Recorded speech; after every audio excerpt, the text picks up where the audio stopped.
여러분 안녕하십니까? 맹견 핏불 테리어 등 개 2마리가 인근 아파트 단지에서 산책 중인 40대 어머니와 7살 난 남자아이를 물어뜯는 사고가 났습니다. 특히 아이는 얼굴을 물리는 등 크게 다쳐서 닥터 헬기를 통해 대형 병원으로 이송돼 치료를 받고 있습니다. 이수복 기자입니다. 태안의 한 아파트 단지. 커다란 개 2마리가 단지 내 산책로를 배회합니다. 하지만 주인은 온데간데 없고 입마개와 목줄도 없습니다.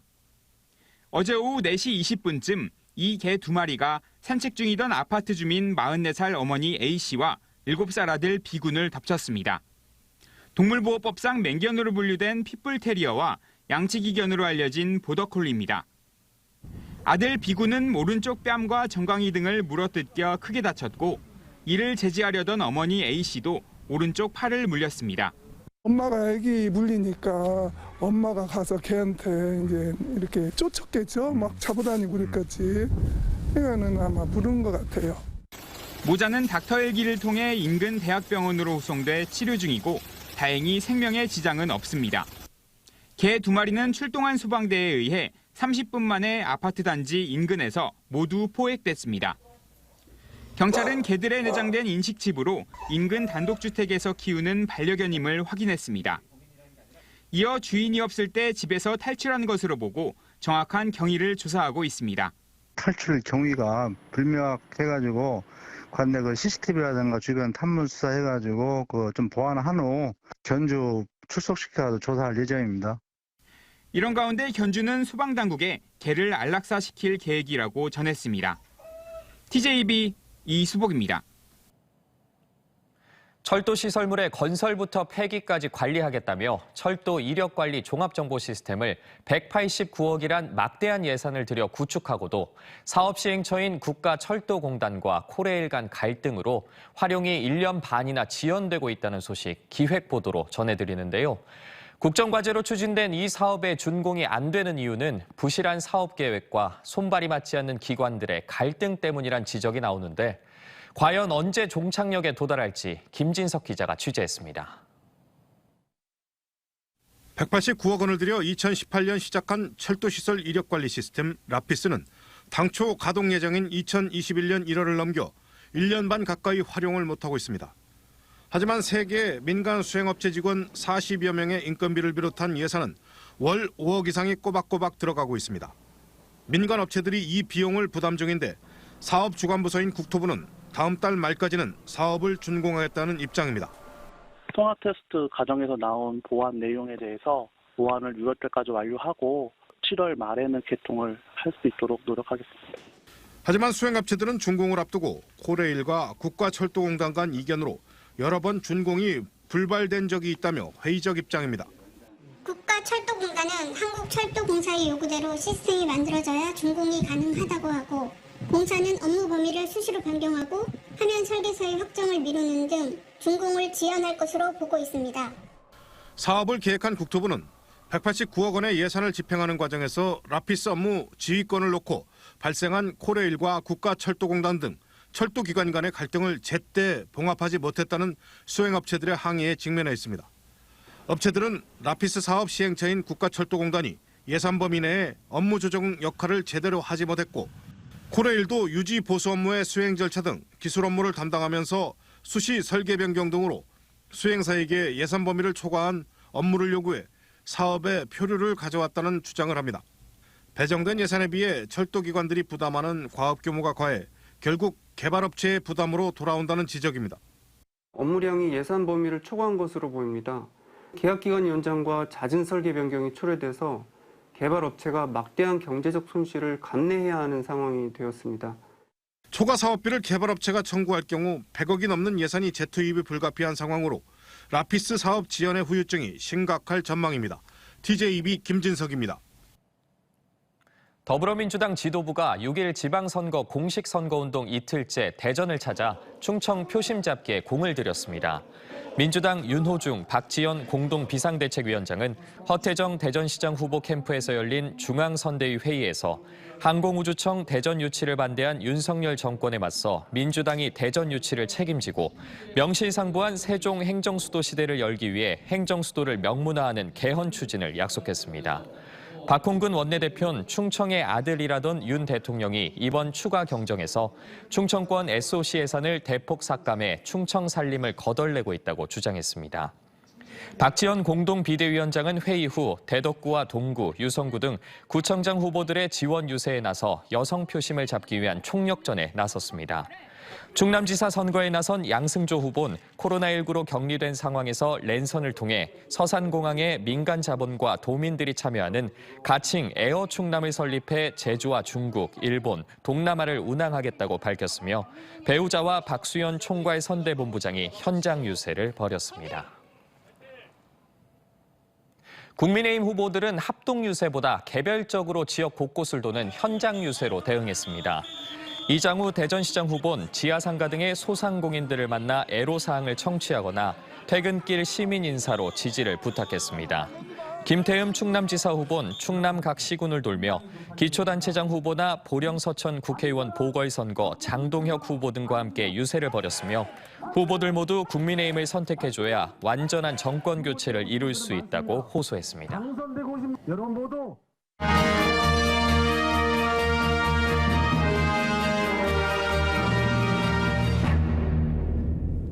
6일 지방선거를 앞두고 진짜 격전지를 돌아보는 기획보도입니다. 예산군은 농업 기반에다가 고령화율이 높아서 한때 20만에 육박했던 인구는 현재 7만 명대로 급감한 상황인데요. 지역 부흥의 적임자를 내세우며 여야 후보가 1대1 맞대결 중인데 각각 첫 진보 진영의 군수와 첫 50대 군수를 노리고 있습니다. 강진원 기자입니다. 부유한 곡창지대로 이름을 떨친 예산군. 그러나 18만 명을 넘던 인구는 7만 6천 명대로 떨어졌고 노인 인구는 32%가 넘어 초고령화 사회로 진입했습니다. 쇠락하던 예산군은 그러나 내포 신도시 개발과 혁신도시 지정으로 잃어버린 세월을 되찾을 호기를 맞았습니다. 여야 모두 내포 신도시 공공기관 이전과 국립대 의대 신설, 서해 고속철 삽교역 활성화를 공약하고 있습니다. 현 황선봉 군수가 삼선 불출마를 선언한 가운데 김학민 전 충남 테크노파크 원장과 홍문표 국회의원 보좌관을 지낸 최재구 후보와의 1대1 대결이 펼쳐지고 있습니다. 경제 전문가인 더불어민주당 김학민 후보는 첨단 산업벨트의 죽을 천안 아산에서 예산으로 이동시킨다는 포부입니다. 내포 예산 권역에 초대형 자동차 산단을 개발하고 삽교에 의약 바이오 기업을 유치하며 천원 택시와 목욕비, 지역 농특산품 유통단지 조성 등을 공약했습니다. 청년들이 이곳에서 새로운 일자리를 찾을 수 있도록 경제 군수가 되고 싶습니다. 그래서 우리 예산이 첨단 산업과 그리고 농업이 잘 조화롭게 어우러지는 그런 살기 좋은 그런 지역이 될 수 있도록 노력하겠습니다.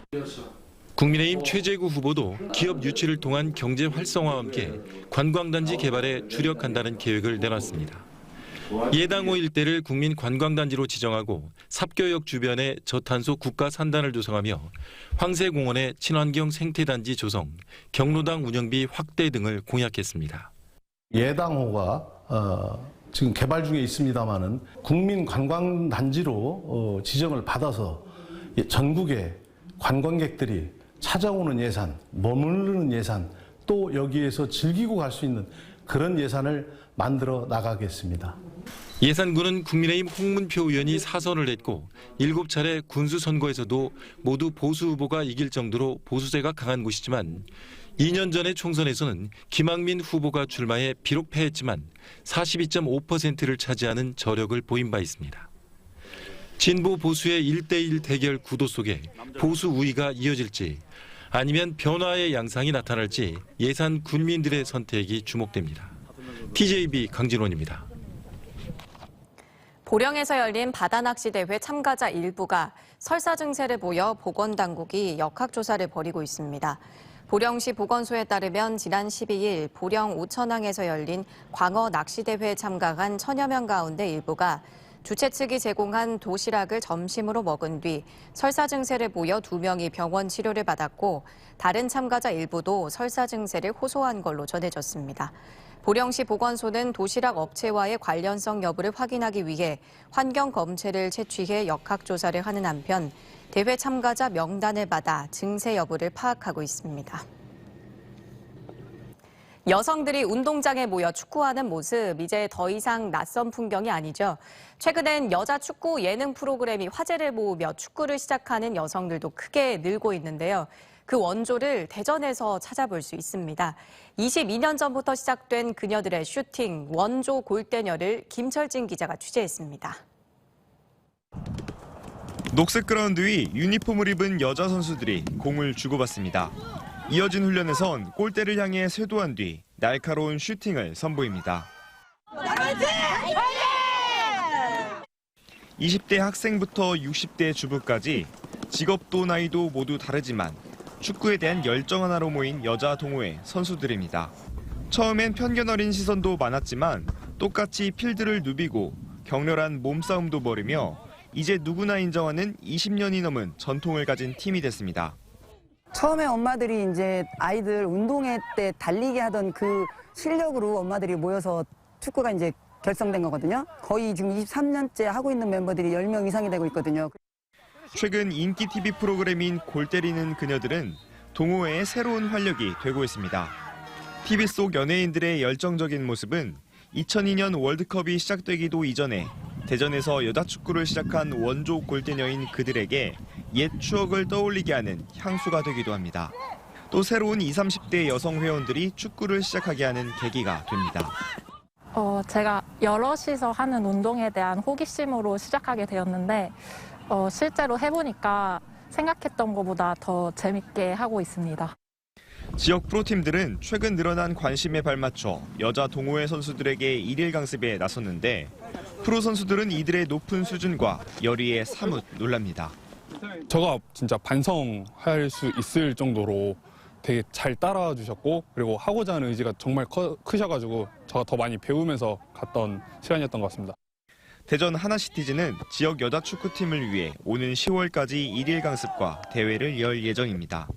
TV 프로그램과 시작된 여자 축구 붐 속에 대전 원조 골대녀들의 플레이도 계속될 전망입니다. TJB 김철진입니다. 주말인 내일과 일요일 이틀 동안 옛 충남도청 대전 근현대사 전시관 광장에서 제2회 대전빵축제 빵모아땅이 진행됩니다. 행사엔 대전 지역 빵집 46곳과 타 지역 빵집 4곳이 참여해 현장에서 바로 구운 빵을 방문객에게 제공하며 지역 대학 제과제빵학과 학생들이 직접 베이킹 체험 부스도 운영합니다. 일요일인 22일에는 사전 모집한 전국 16개 팀이 대전 대표 빵들로 누가 가장 높이 쌓는지 기술을 겨루며 뮤직 콘서트 등 다채로운 프로그램이 진행됩니다. 대전과 세종 충남 지역의 하루 신규 확진자 수는 2,259명으로 전날보다 400여 명 줄며 완만한 감소세가 계속되고 있습니다. 대전은 전날보다 100여 명 감소한 845명이었고 충남은 1,185명, 세종은 229명이 확진됐습니다. 코로나19 사망자는 충남에서 2명 늘었고 대전과 세종은 없었습니다.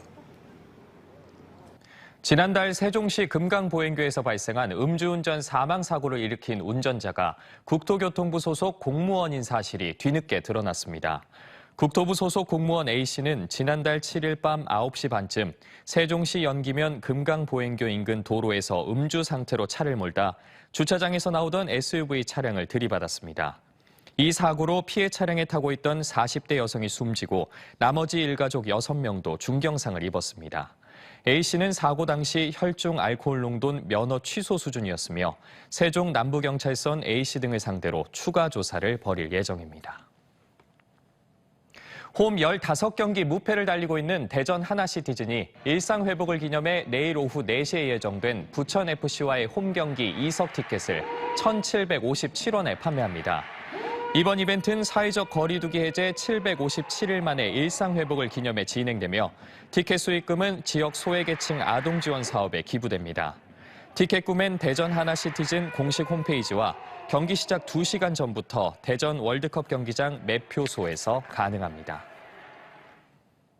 대전과 세종, 충남 오늘 밤은 대체로 맑겠습니다. 일부 내륙 지역에 내려진 건조특보가 일주일째 계속되는 가운데 바람도 강하게 불어 화재 예방에 주의가 필요하겠습니다.